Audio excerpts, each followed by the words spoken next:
investasi energi maupun gangguan dalam perencanaan operasional. Oleh karena itu, pada proyek ini digunakan pendekatan mesin learning untuk membantu memprediksi konsumsi daya listrik secara lebih akurat menyesuaikan faktor lingkungan. Dataset yang digunakan dalam proyek ini adalah Power Consumption of Delta City Dataset, yang merupakan dataset publik. Dataset ini memiliki lebih dari 52.000 baris data yang bersifat multivariat. Variabel yang digunakan antara lain suhu, kelembapan, kecepatan angin, serta data konsumsi daya listrik pada beberapa zona. Jumlah data yang besar dan keterlibatan faktor lingkungan menjadikan data ini sangat relevan untuk permasalahan prediksi konsumsi daya listrik. Tahap pertama yang dilakukan adalah exploratory data atau EDA yang bertujuan untuk memahami karakteristik data.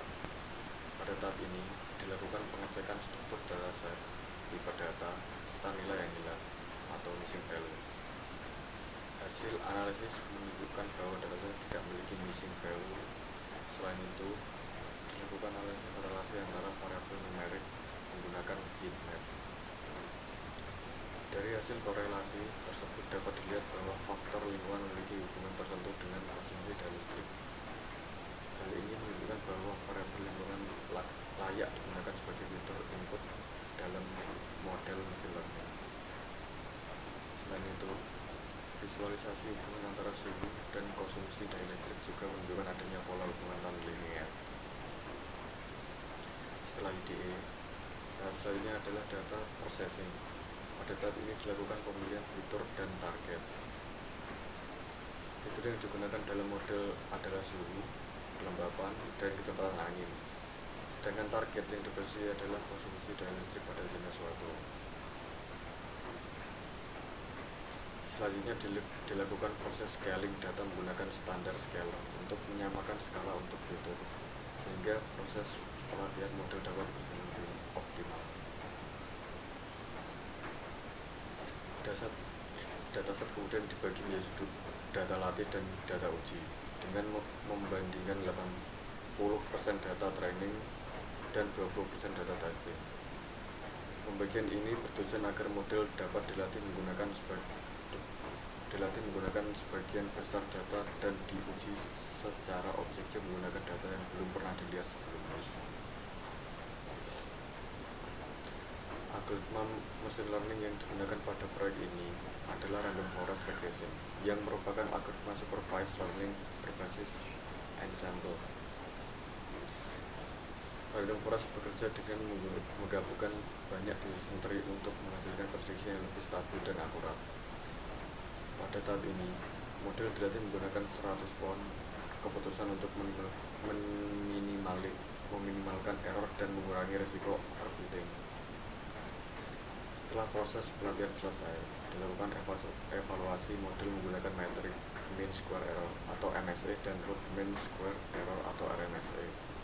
Hasil evaluasi menunjukkan bahwa nilai RMSE yang dihasilkan relatif rendah, yang menandakan bahwa model random forest mampu memprediksi konsumsi daya listrik dengan cukup baik. Selain itu, visualisasi antara nilai aktual dan nilai prediksi menunjukkan bahwa hasil prediksi mendekati nilai sebenarnya.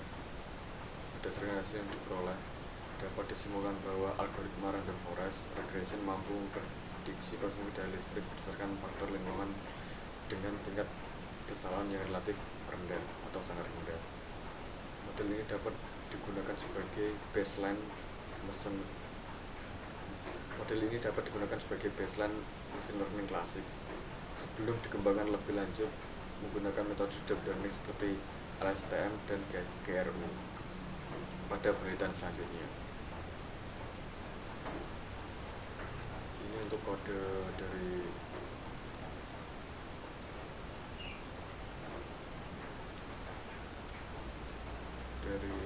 untuk memproses datanya di bagian atas ini, dan untuk kode-kode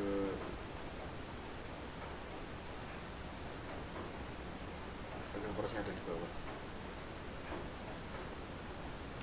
Untuk hasilnya atau output dari kode tersebut.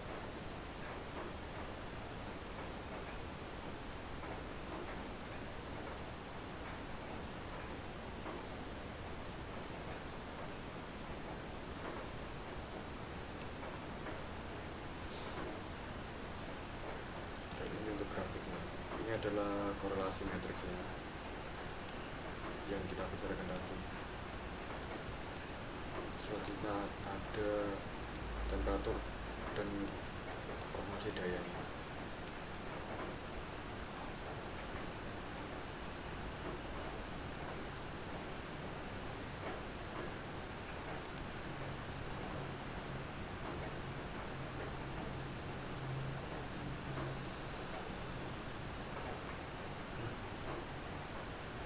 Kita tunggu.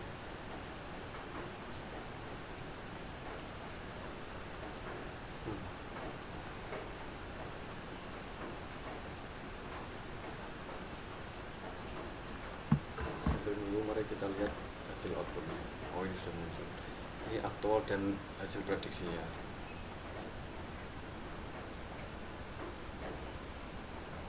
Selanjutnya kita lihat dari data yang kita gunakan dan hasilnya.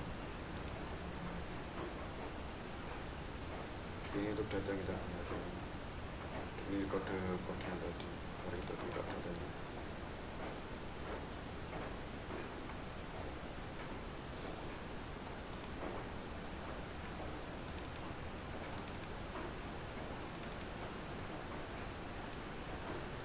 Di sini ada lebih dari 50.000 data yang saya gunakan dalam penelitian ini.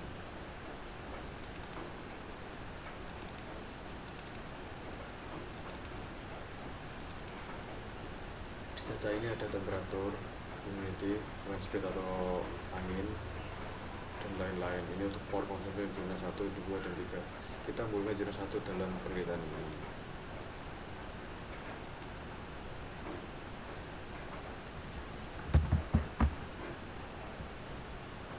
Demikian presentasi proyek UAS Machine Learning yang dapat saya sampaikan. Terima kasih atas perhatian Bapak dan Ibu dosen atau teman-teman.